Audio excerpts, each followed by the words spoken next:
be more frequent than that? Are there smaller communities that have some specific questions about planning, about code enforcement, about more information on sewer hookup? That's what I hope that we can do in a more formal way. Of course, the informal ways that Carl mentioned are also very good. It's about us making the real effort to reach out into the community so you know who to contact. Hard to add anything to what they said. It's communication, it's dialogue, and it's a willingness and desire to engage. And obviously, once you become Chico residents, you're fully engaged. In the meantime, the next 3 years, obviously, if those opportunities arise, let us know. That's what we're here for. Do you have anything to add to that? Yeah, I would just add that we're sharing some information here tonight, the handout. So there's some facts out there. I know that people have a lot of concerns about the change in coming into the city, and there's been sometimes in those circumstances there's misinformation. People don't understand things. So if you hear anything that seems wrong or something, share with them the facts or call us. We're just 7 blocks over that way and phone call away. So we're happy to clarify anything that might come up between now and the time of annexation or thereafter. Anybody else? So just so you guys know, this area, the Chapman Mulberry area, has been the most active area in the city for Neighborhood Watch. You guys know that? Of anywhere in this community, this has been one of the most active areas for Neighborhood Watch that we've had in this greater Chico urban area. And that's really a testament to, like I said, the power of this neighborhood and what you guys accomplished together. I would just encourage you to keep that up. The attendance tonight is a very good sign, and it's the only way that we get better as your public servants.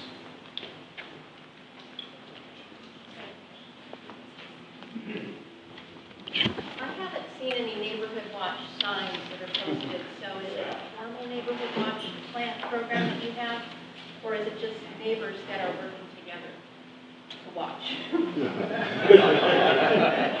So the latest iteration of Neighborhood Watch is now Nextdoor. So who's a part of Nextdoor right now? So Nextdoor really is a virtual Neighborhood Watch, and if you guys want more information on that, it's a great way to connect. It's tough in this day and age to really sit down always with your neighbors. I like that one-on-one, face-to-face, but it's not always practical for everyone to do that because of busy schedules.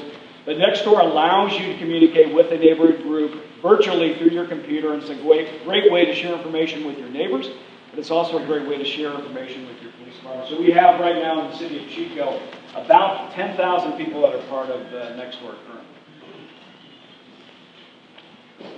I wanted just to add something that I said in my opening remarks, that if you need to access city staff and you're not getting those connections, I didn't want to imply that they are not responsive to you. They are responsive. But sometimes you may have a specific question and don't know who to ask or how to ask it. Or it may be a small group of your neighbors want to get together. I can help facilitate, Carl, the other council members can help facilitate a meeting so that those questions can be fully vetted. The city staff are responsive to what your needs are. But if you would like to arrange a special meeting or have some specific concerns that you're not sure who to contact with, that's what, as a public official, elected official, Carl and I and the other council members can help you with.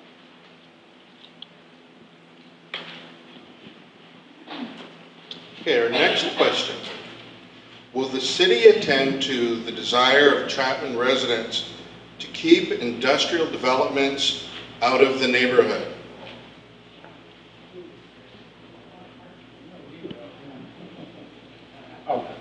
Chapman's done a great job of getting 6 of the 7 industrial uses out of the neighborhood. I'm working on the 7th. It's an undecided issue. It's one you should be involved with. There'll be meetings coming up in City Hall about whether or not Chico scrap metal should stay there or not. I'm not going to politicize this meeting any more than just being here does. I think that you have you have adopted a plan. It was I wasn't involved 20 years ago when it was started. a very difficult door-to-door, meeting after meeting kind of plan, and that needs to be honored. One thing that no one has mentioned about an advantage of being annexed to the city of Chico is that you're going to be able to participate in elections. And it's the elected officials that decide what plans are being upheld and what zoning is going to be in a particular neighborhood. So you're going to be able to influence that quite a bit to elect the officials that represent your viewpoints. And just summed it up, it's up to the policymakers to make the policy, and we'll follow that direction. I just want you all to know, as we're sitting up here, at least from the city staff, just so you know, the council meeting went till, what, 11 o'clock last night, midnight, I didn't get to go. So I want to compliment the council members and the staff, because we're still on our feet and still able to cognizantly answer some of these questions. So anyway, Ann's right, it's about the policymakers too, and of course we'll follow that policy direction. So yeah, and here's our community development director. Yeah, I just want to add that the back in 2004, the county adopted Chapman Mulberry Neighborhood Plan. The city, shortly thereafter, adopted the same plan. So it's the same under both the city and the county's jurisdiction. Good point. Thank you.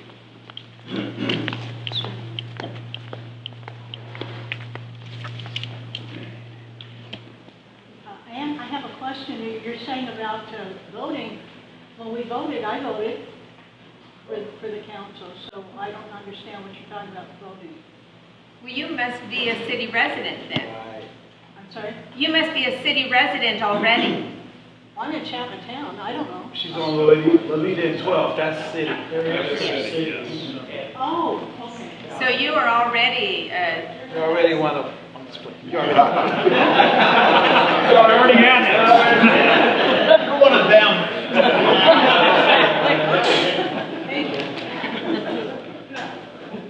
Okay, this is a great question given the issue of the Chico News and Review that came out this week.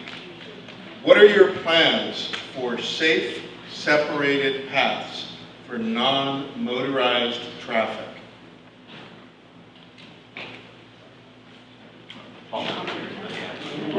Sure. What was the question? What was our plan? What is our plan? Well, we do have an adopted bicycle plan. We're currently working actually on an update of that plan.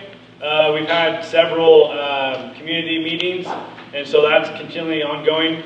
One thing that we have been very successful on in the city of Chico is getting grants over the last almost 2 years now, especially for the bicycle and pedestrian facilities. So that's something that we've had a lot of success in. We're working on Bikeway 99 extensions further to the south. We have a plan. We actually applied for a grant last year, and unfortunately we didn't get awarded the project, but it's the pedestrian bridge on the other side of 20th Street Park that goes over Little Chico Creek. So we're trying to create accessibility to this neighborhood so it opens up access to all over the city, to the mall, to Butte College. So whether you work or you recreate or you go to school, we want to open those avenues as another mode of transportation. That's reinforced through our general plan and what our policy is for creating what's called complete streets. So encouraging that multimodal transportation with on-street class 2 bicycle facilities. Where we try and get class 1 facilities that are separated from the roadway, so there's really that additional level of safety. So the city itself has a very detailed and robust bike plan, and we look to continue to build that and create accessible paths, especially to this neighborhood. So just right off the top of my head, that was the one I could think of, but there's many others out there.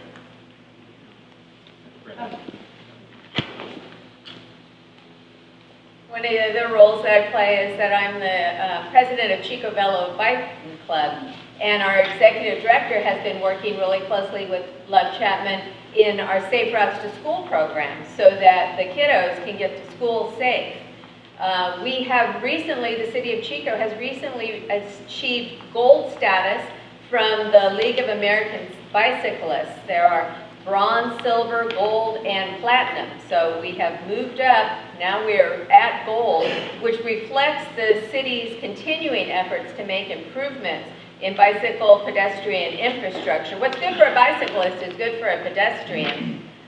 Brendan did not mention that we've started a striping program in the city on some particularly heavy traveled areas for bicyclists. You'll see it on Ivy Street. And that's an example of something that we can do that doesn't cost a whole lot of money, but it'll make it safer for people to ride bicycles. We're also expanding some of the narrow bridges along Hazel and Salem and Ivy. I may not have said all the right bridges, but I know that there are several getting into Chapman, and that's something that we can look forward to in the future to make sure that bikes and cars and pedestrians can all share the road. So this next question is the flip side of the previous question.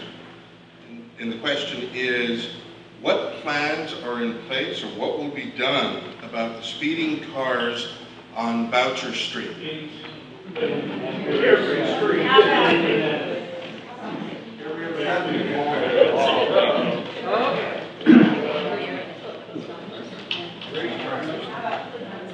So traffic, that is near and dear to my heart in the city of Chico.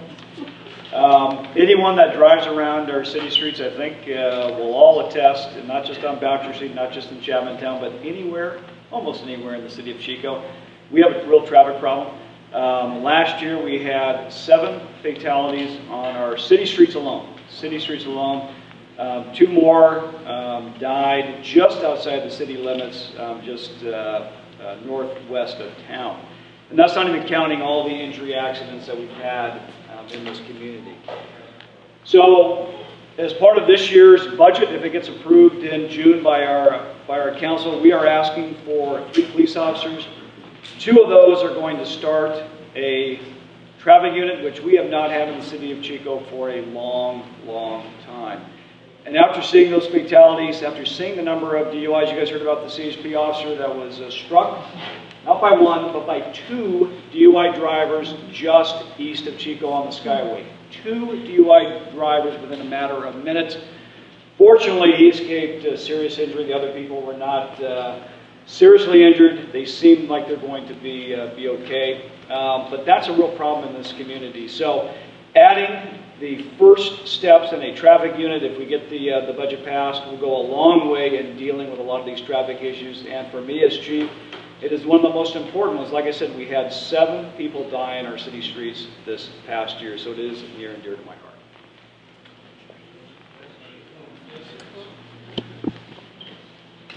I got a question for Larry and the gentleman sitting next to him. We were promised undulations years ago when the plan first was made. Nobody's ever did anything about it, said anything about it, and every time I go to the meeting and I ask the same question about what's it going to take to get the undulations on the street where the kids go to school, the buses and everybody goes up and down, and the hot rods from the park drag past every weekend and every day. I just don't understand why it's such a hard thing to get figured out. Thank you.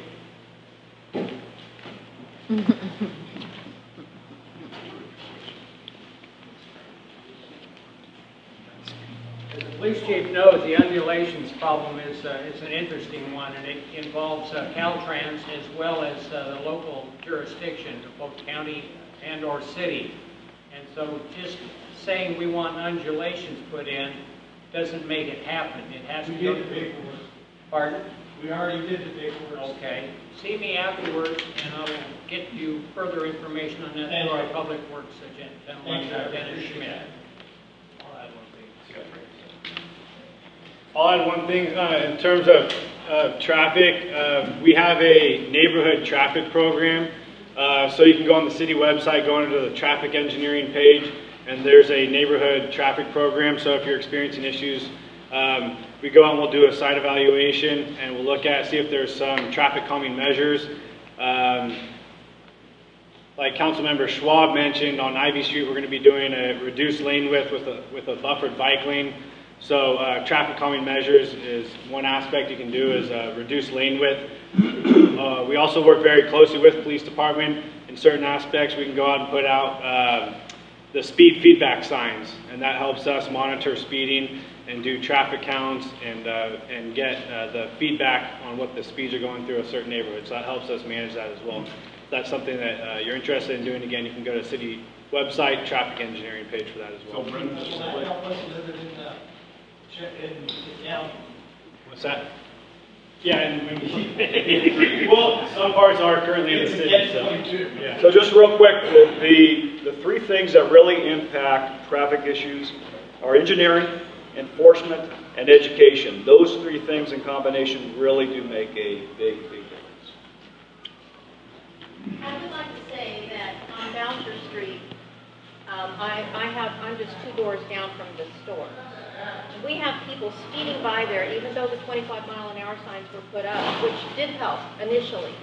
But I think they're being ignored now, and we're out front working on the fence, and these people are just whizzing by. You want to just scream at them, but then you might get shot. So, you know, how do we, as a homeowner, and your response time, I mean, we don't expect you to see what's going on because you're not there. So how do we? I mean, do we take a picture of it? Do we call you with their license plate number? What can we do so that these people will be accountable for their actions?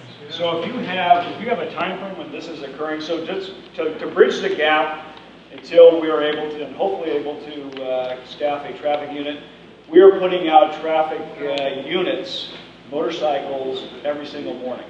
And that was approved by our city manager and our city council. So if you let me know what time that this is occurring, and particularly if it's happening on a city street, then we can do something about that. Chief, I got a Yes. question for you on that traffic. They go by there like early in the mornings, they speed through there, sometimes in the afternoon, and then in the evenings, they really go real fast. And there's only 25 speed limit signs on that street. We should have, 1 or 2 more on that street so that people can really see it. Because one of them. Speed bumps too. Put some speed bumps so they have to slow down. So if you guys would get with me after the meeting, we can talk about some strategies and able to, like I said, we are putting out a motor officer almost every single day in different parts of this community to deal with traffic issues. Chief? Yes, sir. I've had 9 cars upside down in my yard in the past years that I've lived where. Wow. And where do you live, sir? Right there at the end of Boucher. Right next to the store. Right next to the store. In fact, you can go by there now. Is there a car there now? No. It might be, one went underneath the porch. Wow. Come up against the house. Well, so this group that are really being impacted by these traffic issues, if you see me afterwards, we can have a conversation about mitigating some of those. Yeah, I live on the other side of the Boucher Street Market, and I work over there, and I almost see outside almost all the time doing landscaping. I keep my place clean, and I see traffic all going real fast all the time down there. Thank you.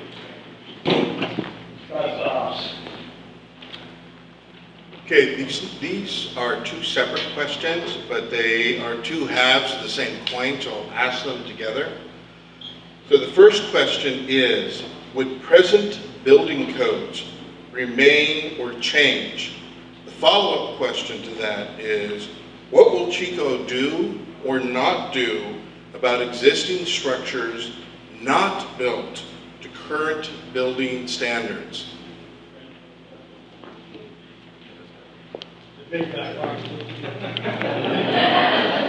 over there. But I'm not quiet. Anyway, I'm Leo DePaul. I'm the building official for the city of Chico. The county and the city all are under the same codes from the state. I'll speak up. I'm sorry. From a state standpoint, we all follow the 2016 California Building Codes Title 24, parts 1 through 12. Where the difference lies is in our municipal code.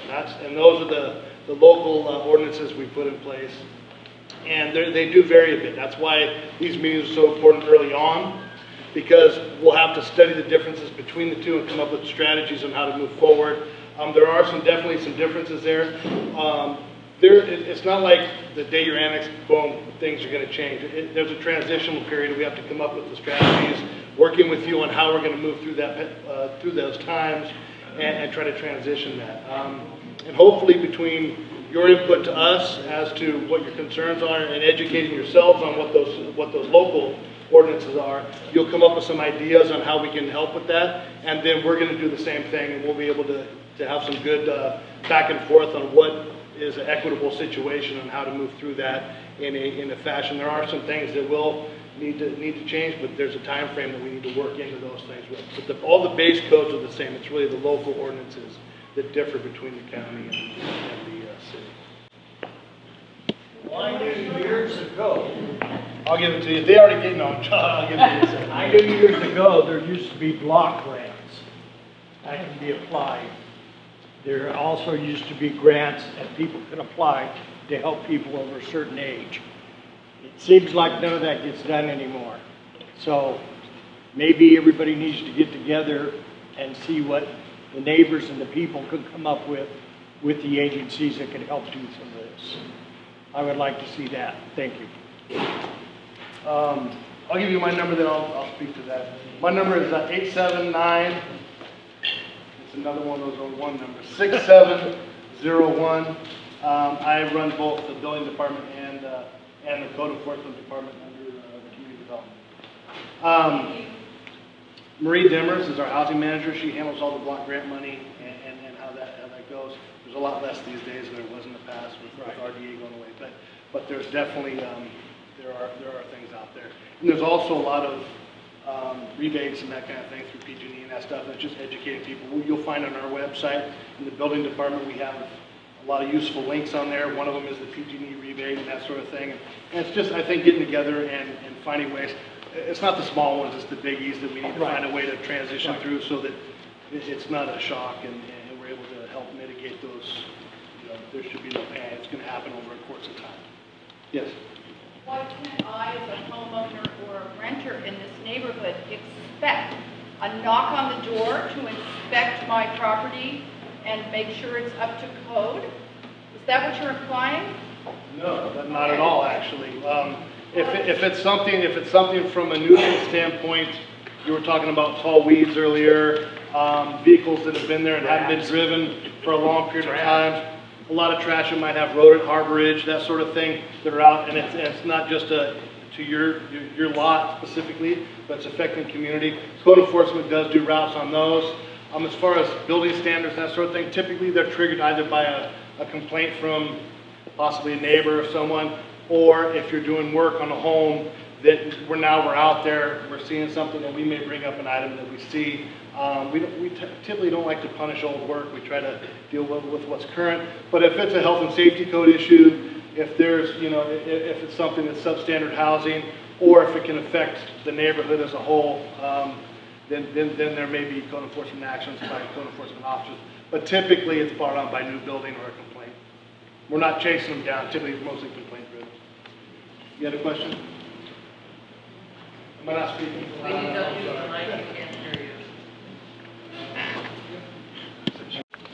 Maybe there's a different perspective. I think we can learn from Chapman too. I think that the city can loosen up. Sorry. When I bought my home, I had some issues with code enforcement. I would have liked maybe the county to have come in that day. I like chickens. I like my gardens in the front yard. I think we need to listen to Chapman too and learn how all of us can deal with older homes and compliance issues. We annexed a lot of Chico over the last 20 years. There's a lot of what's in the city of Chico not too long ago was in the county. So you're not alone, and the city's not alone, in trying to deal with an urban area that about a third of it was developed in the county. No offense, it was different administrator, no. But there were different standards. And then on the block grant, let me comment. My career, now retired, isn't in affordable housing. And I worry that when Chapman's in the county, he gets targeted and gets funds. And now, when you're going to be in the city, those funds are spread citywide. And there are not enough of them. So we do need to work together to figure out how to get the funding available citywide to make the infrastructure and housing changes that we need in this community. One thing I wanted to emphasize that Leo shared with you is usually our code enforcement officers are going out as a result of a complaint or a call from the neighborhood. They don't have enough time to go into every house and do an inspection, or would we? And then when they do go to a home, it's been my experience that they work really closely with the homeowner or the property owner or the person that's living there to see what they can do to help correct the situation. They're not going in there with a fine book first. They're looking to find solutions and working with you to find out how we can make that correction. And I say we because it is code enforcement and the person that's living in the home that are going to make those corrections. So it's very cooperative, and it's not someone who's going out looking for problems. Keeping your safety, making sure that it's not a fire hazard, making sure that it's not a public health hazard to the neighborhood. And? Yes? I got a question. Are you or any of you people really understand that there is a big rat plantation in Chapman Town? And I got papers here to tell you all about the diseases and everything. There is several on just one block. There's several. There's people that won't even come here and talk, but they won't open their door at nights because the rats ran in across their feet. I wasn't aware of that. I'm just saying. He can't hear his question back here at all. His question was I aware that there's a rat infestation in several areas of Chapman? I told him I wasn't aware of that. The county's been called, other people have been called, and first thing I got, and I hate to be embarrassed to even say it, but I will say it. Well, if the place has got a fence all the way around it, it doesn't really matter if they got bags of garbage in there, because you can't see it. Well, I can't understand how the rat infestation, watching them climb wires, the rats go over wires like it's a circus show at night. And nobody do anything about it. That's not a situation that we can't wait 3 years till you can see That's Chico. what I'm trying to say. But let me explain this to you. I call one agency, and I'm not the only one here that's probably gone through that. They say, well, you've got to call this one. And the other one says, we don't do that because you're not annexed in the city yet. If you'd like to read the paper, sir? No, I'll be happy to look at the paper. I'm not questioning the issue. I was also not aware of it, and we need to be aware that if there's a rat infestation problem, or if there's code enforcement, if people have garbage in their yards, you don't wait 3 years. We already have code enforcement in the county that can do. We're out here all the time now addressing those kinds of issues if we get complaints and we get calls. If you're not satisfied and you're making a call, then you need to let me know or Supervisor Wall know, and we'll find out. But do not wait. If you have a problem with your neighbor or junk in people's yards, I went to Love Chapman. Excuse me. I went to Love Chapman, and they went to Larry. That's why we're here tonight. I'm learning things here tonight. This is something that's really, really desert to people's life. And that's also another county issue. Even if it's an infestation problem, that's an environmental health issue, and that's in county department.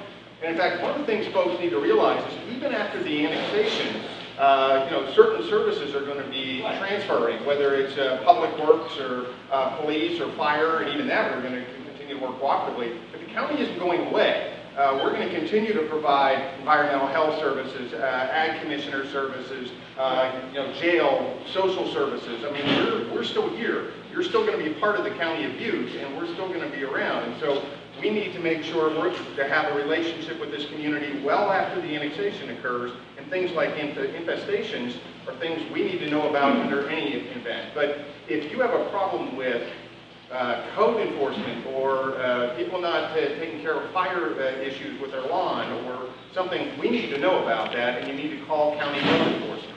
Well, any vacant lot you find in Chapman Town you'll find it's become a homeless camp. And I cannot understand, and I'm the only one that sees it.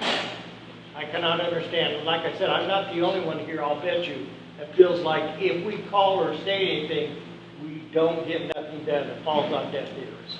Well, And I hope to that let Supervisor Wall and myself know. I really do. I hope that changes. I So do hope I. I'm made out to be a proud citizen of Chapman again. I really do.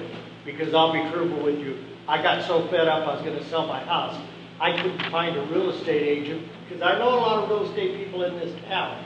I know their daddies and mamas that started out around here. A lot of them said, Bill, we're going to be truthful with you. We try to bring somebody down that street where you live and they see homeless people in fields, they see that, and if they're not going to want to go finance that kind of money for a place like that.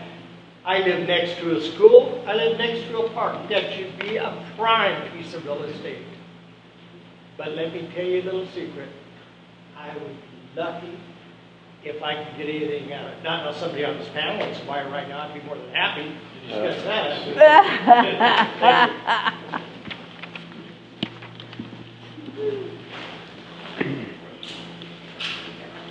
Okay, so this next one is a two-part. So first is an observation, and the second part is a question.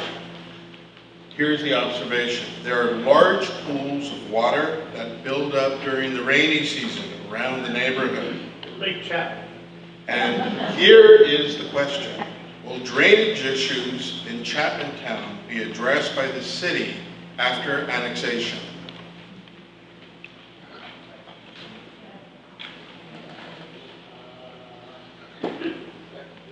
All right, this is both sides of Public Works really address this. Again, engineering, we handle more of the new infrastructure, larger projects, and then Eric in the operations and maintenance department, they handle more of the specific localized type flooding issues. So we're working on certain things in this area already. We have a storm drain project that we're in design with some block grant funds actually on East 10th Street to install some storm drainage to alleviate that area. So that's something we constantly evaluate. Again, similarly, we're here to hear. We might not be aware of it at this point, so if there are specific locations, it always helps us understand it so if we can come up with a funding mechanism to get it, we can address it, we can evaluate it, and make sure we put in infrastructure that alleviates that problem for the long term. I'll pass it over to Eric now to kind of address some more of the localized stuff. Thank you. Good evening. I'm Eric Gustafson. I'm the Public Works Director for the Operations and Maintenance Divisions, as Brendan mentioned. And kind of a good way to differentiate the two arms of City of Chico Public Works is Brendan's in engineering, he builds it. I'm in operations, I maintain it. So that's kind of a good way to remember that. Once you're in the city limits, City of Chico limits, you'll be into our maintenance programs. We have a pretty aggressive alley grading and shoulder grading program that we do for the most part on a seasonal basis, and then we're always open to service requests too. Certain areas get impacted by heavy trucks and refuse trucks and things like that, so they have an accelerated wear and maintenance wear issue. We attend to those on an accelerated schedule. So we have our service request system is available online. You can call. Our main office number is 894-4200. And if there's any issues once we're fully annexed, then we will absolutely take care of them. Hopefully they're taken care of by the County Public Works in the next 3 years, but and all jokes aside, we'll be here and we'll be ready to serve. Thank you.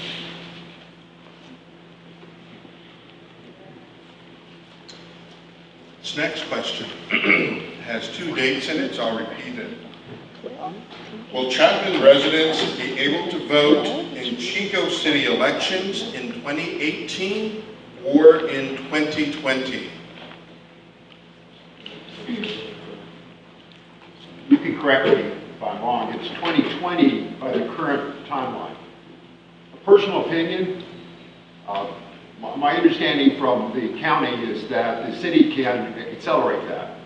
That a vote of the city council, if they chose, could move that up. And that, I think, would be a Chapman desire that would need to be discussed, whether or not that timeline was should be changed, but currently it would be 2020.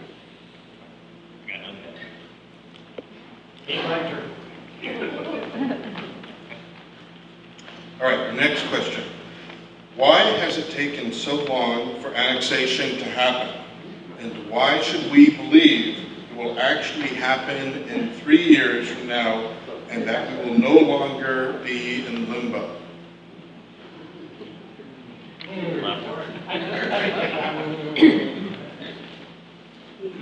I've been sitting here listening because the questions really haven't been directed.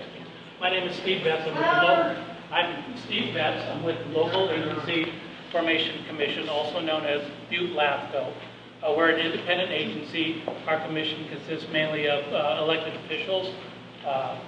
Supervisor Wall and Councilmember Swap are alternates or have been alternates. I'm not an alternate. The were. city of Chico has no representation on the LAFCO committee. But you were an alternate, though. I was an alternate. Yes. So, and our commission approved the annexation of Chapman Town 2 years ago on July 2nd, 2015. And you are correct, it is 2020 when the annexation will become effective. It actually will be July 1st, 2020. The reason our commission approved the annexation is because, as most of you are aware, you are completely surrounded. Chapman Town, or the Chapman area, is completely surrounded by the city of Chico. So according to state law, they want to get rid of these islands of unincorporated communities. It makes it very difficult for the counties to provide services to this area because they have to access, they have to use city streets, they have to go out of their way to provide services. So it makes logical sense to annex these island areas. And our commission did approve that. Now, they came up with an agreement with the city of Chico to postpone the implementation of that annexation for a period of 5 years, and that was to allow the city and the county to coordinate to get everything in a row, like you're doing tonight, is to have these discussions. And I know the city staff and county staff have met on several occasions to discuss issues and try to avoid any potential impacts in the future. So the way the annexation agreement that we had with the county says, our commission approved it, but we will hold off again. We're going to hold off recording what's called the certificate of completion, and that's the document. Once we record that with the county assessor's office, the county recorder's office, that is the date that you would become, the Chapman neighborhood would become annexed. So it's in the agreement, it specifically states July 1st, 2020. However, there's also another sentence in there that says unless the city of Chico requests it sooner, that would be up to the city council to determine whether they want to bring that forward or not. So that's where it is. It will go forward on 2020 unless somebody sues LAFCO over that decision.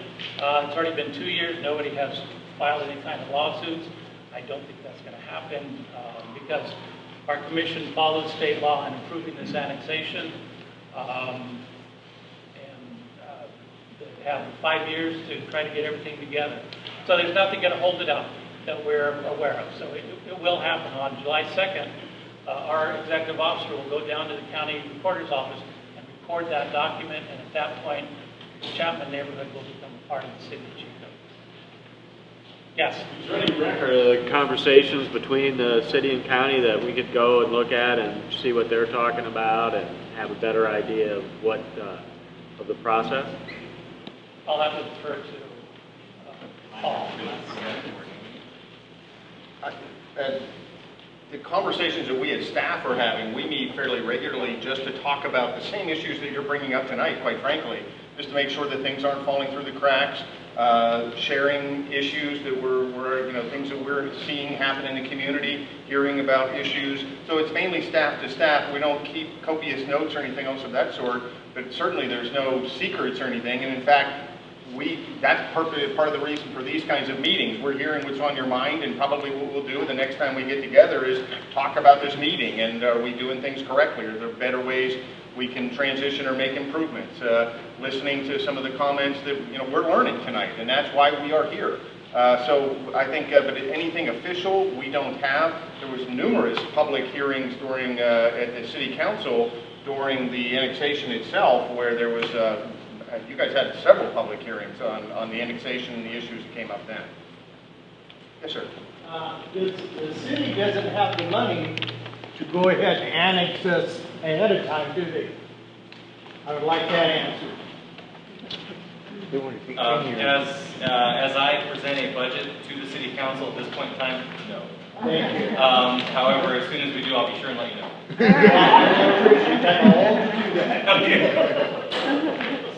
And then we'll give it to the police department. And I have to say that we'll never have enough money. Agreed. You know, as I said before, there's been a massive annexation. I mean, the number, Mark, of an annexation we've done over the last 10, 15 years. Oh, gosh, dozens and dozens. I can't remember. And I don't think we made any money on any of that. Residential development is, you know, maybe when it's first built, maybe it helps pay for itself. But annexing existing homes, you know, is not a money maker. We're not going to be doing it for that. We're going to be doing this because it's good for Chico. Well, I feel you shouldn't be in this for the money maker right now. You should be in it for the people. But that's just my opinion. Oh,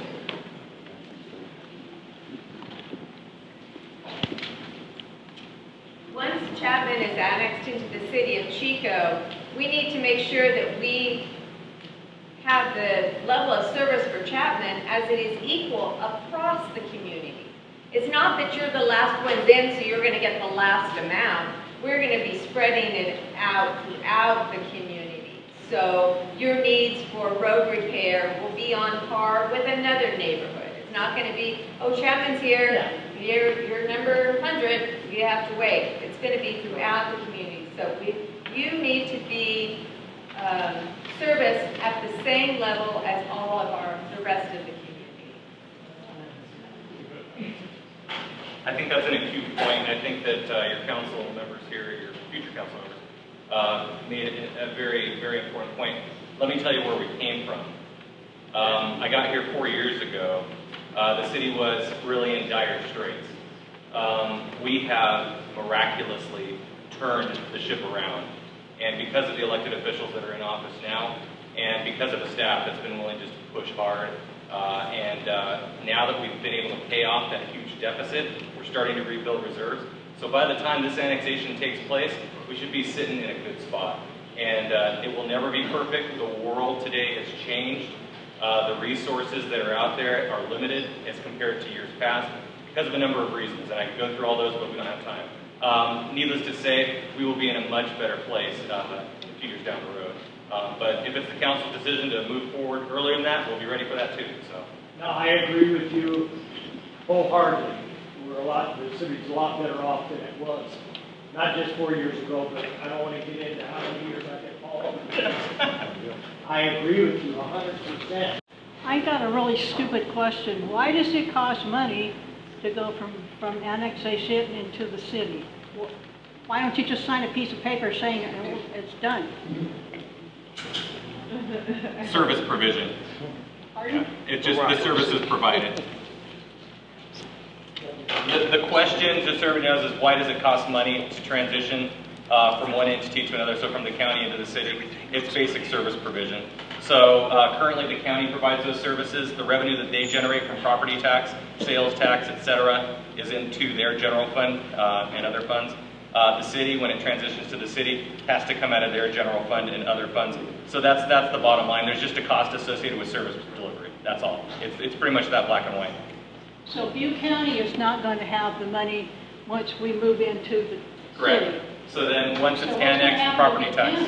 We won't have to provide it. They won't have to provide the service. Yeah. It's a transfer. We get so much money to provide a level of service, and we will be transferring the services to the city, so they're going to have additional costs, and there's going to be revenue that will shift also. But the reality is, whether it's in the city or in the county right now, the cost of providing service to Chapman exceeds the amount of revenue we get out of the Chapman area.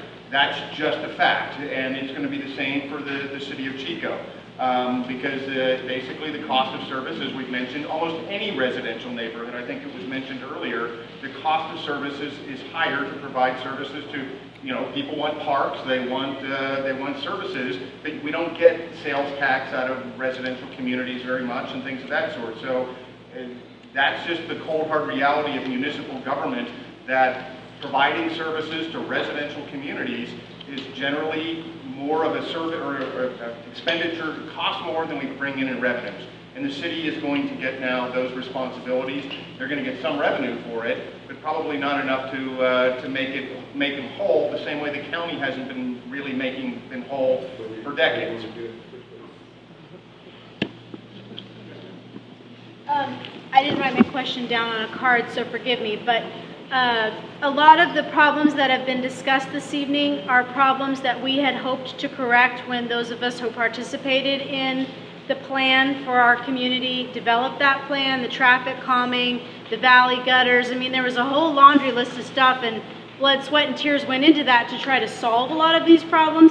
So you were saying, I know that when we go to city, the community plan that we developed, the city will absorb and honor that plan. To what extent is the burden on the city to help us execute the components of the plan that have never come to fruition thus far? I can't speak on behalf of the county. It's in your head. I think it was more of a city question. It's a city question. Yeah. To what extent does the city have a responsibility to help us execute those components of the plan that have heretofore not been executed? Like the valley gutters, like the traffic calming. I mean, someone said speed bumps. We talked, God knows, about speed bumps for, I mean, I feel like I could give a dissertation on speed bumps. And the plan, right, the plan took all those things into consideration. So where is the money going to come from to help us finally finish out fulfilling that plan? It's a very detailed question, and to answer it candidly is that you know, we have those issues in the city currently too, and so it comes down to funding. Is the funding available? And as the builders of infrastructure, we work in a lot of different restricted use funds. So in government financing and public works especially, you just heard about the general fund, the sales tax, property taxes, those are the types of revenues that go into general fund. We typically rely on more gas tax, development impact fees, transportation, state transportation funds that are restricted in use, so they can be used for very specific components.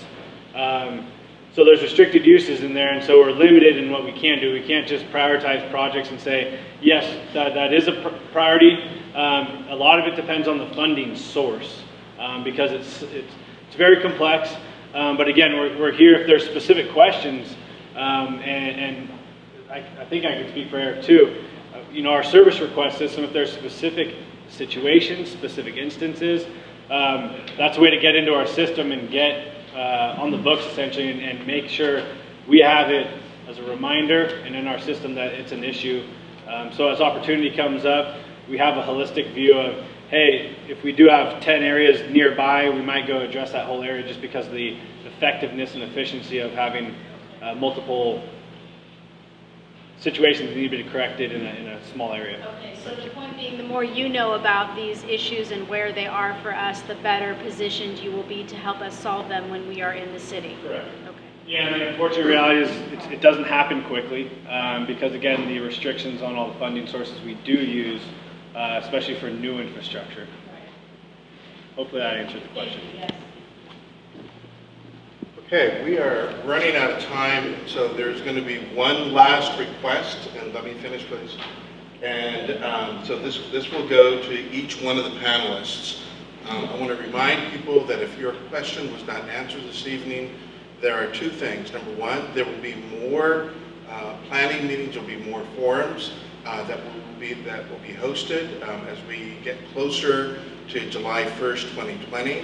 And two, if you have questions after this last round, I'm going to ask that you address your questions out in the lot. We need to respect Mike and the school. We had said we were going to wrap things up shortly, and so we want to honor that commitment. So that said, here is the request for each one of you. Please give a statement about something you admire about Chapman Town, and how will you help to sustain that thing? Where do you start, right? I really think that we're going to see so much interest in Chapman Town for folks that want a lifestyle that's a little bit, what word do you use? There's a little more freedom, a little bit more diversity, opportunity. I think anyone that lives in Chapman kind of knows that now. And I think there's a natural beauty in Chapman that I've always admired. I have a lot of friends that live in Chapman, so I guess that's my 2 cents, is that it's a kind of community that in any other larger city would end up being a magnet over time for folks that want to have a little bit less conformity in their lifestyle. What I'm struck with Chapman is their sense of neighborness and community. This is a community that is proud of being a neighborhood, of being together, of helping each other out, of looking out for each other, of wanting to be involved. Here it is, a Wednesday night. You could be doing a lot of other things, but you're here wanting to find out how you can make your neighborhood better and how you can help make that transition into the city better. I can pretty much believe that you're all going to be going home and talking to your neighbors, the ones that couldn't get here because they had kiddos to take care of. You're the parents that are at the PTA meetings. You're the parents that are watching out for each other, the highest neighborhood watch community in the city of Chico. So when I think of Chapman, I think of a neighborhood that is very tight, and I'm looking forward to welcoming you into the city of Chico. So the word that came to mind when you asked the question is pride, and along with pride is passion. And obviously that pride for our community, because it's all of ours. We all shop here, we all see each other along the way, we go to the council meetings. And it's one of those things that you never want to see that diminished. I think especially in society today, people have given up on their local government. They've given up on the opportunity to participate. This is a fine example of what we don't want to see lost. That pride and that just passion for what you have. And that's true community, which many cities can't say they have anymore. So that's what I want to see not lost in this. Yeah, the Chapman-Mulberry area, especially Chapman Town, from a planning standpoint, is probably one of the most geographically compact and really well-defined neighborhoods in Chico. It's very distinct. It's got its own character. And I think that as time goes on and it changes, our main goal is going to make sure that whatever changes take place are consistent with that character and respect the neighborhood's history and the people who live there. So from my perspective as chief, you guys were involved in community policing before that was even a term, an understood term in policing. The drug-free zone that is at 20th Street Park, that was a result of this neighborhood. One of the first in this city, one of the first in this county, was because of the efforts of this community. And I'm at a stage in my career that I can do a number of things. I can go and find some easier lines of work. I'm at that place that I can do that. But the reason why I'm still in this game, why I'm still in the police business, is because of people like you. People that care about their community, that want to see it safer. That's what drives me. That's why I get up. That's why I come to work. That's why I want to remain chief, is to help communities be safer. And this community has been one of the shining examples in this area, the Chico urban area, for many, many years. I want to see that continue and be part of that.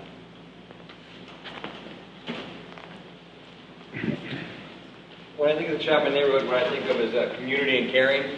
And one of the things that the Chico Fire Department is moving forward in is volunteerism. And I know what you're thinking is, oh God, that firefighter wants me to put on all that gear and come out and help. And the answer is not necessarily. What we're looking to do is we're looking to outreach and leverage our effect in the community. And we do that through education and partnerships. One of the things that we will be bringing out in the city of Chico and the Chapman community will be invited to participate immediately is a community emergency response teams. We're going to be doing emergency response training to the entire community. It's a nationally, federally recognized program that we train people how to prepare for disasters themselves, because that's where it starts, is preparing at home. Because if you're not prepared at home, you can't help anyone out. What I see in this neighborhood is neighbors wanting to help neighbors. And by providing that basic level of training, the neighbors are able to help themselves, and then they're therefore able to help their neighbors. We'll be providing that type of training, and we'll also provide opportunities for people to volunteer, because we understand that the entire Chico community has a strong volunteer spirit. And not everyone wants to be and can be a volunteer firefighter where we're wearing the uniforms going in, but everyone who wants to help will have a place to help with the City of Chico Fire Department, because we'll have lots of opportunities to participate and make our community safe. And thank you very much. Chapman community members are enthusiastic participants in their community. I've seen that for many years now. I've seen it from the time I first came to Chico. Chapman Town was something different, something special. And folks here participate, like in meetings tonight, and also in Love Chapman. So continue this dialogue, continue this participation, and come on out to the Love Chapman neighborhood meetings. You'll be rewarded in a number of different ways.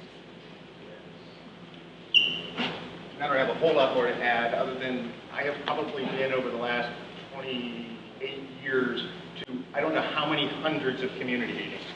And on a Wednesday night, as many people have pointed out, I don't know how many of those hundreds of meetings I've been at where staff has outnumbered the people that come into the community meeting. And you know, from a staff angle, that's not good. We actually, the people that are here, we're in public service to try and talk to the citizens and try and give you what you want. And if we don't have that and nobody shows up and nobody cares, then it just makes our life a hell of a lot more difficult, quite frankly. Your community, every time we've been here, whether it's a January night in the middle of the rain or a 90-degree night where we're all sweating here in May, the community comes out. And frankly, sometimes you challenge us as staff and as elected officials, but you actually, at the end of the day, make our lives easier. We know that we can come to this community, get input, and make us do our jobs better. And I think that's something that really you folks should feel proud about. I will say thank everybody here that cares about Chapman Town and has a heart for Chapman Town. You show it by being here. Now, if we could all come together, we could get something done.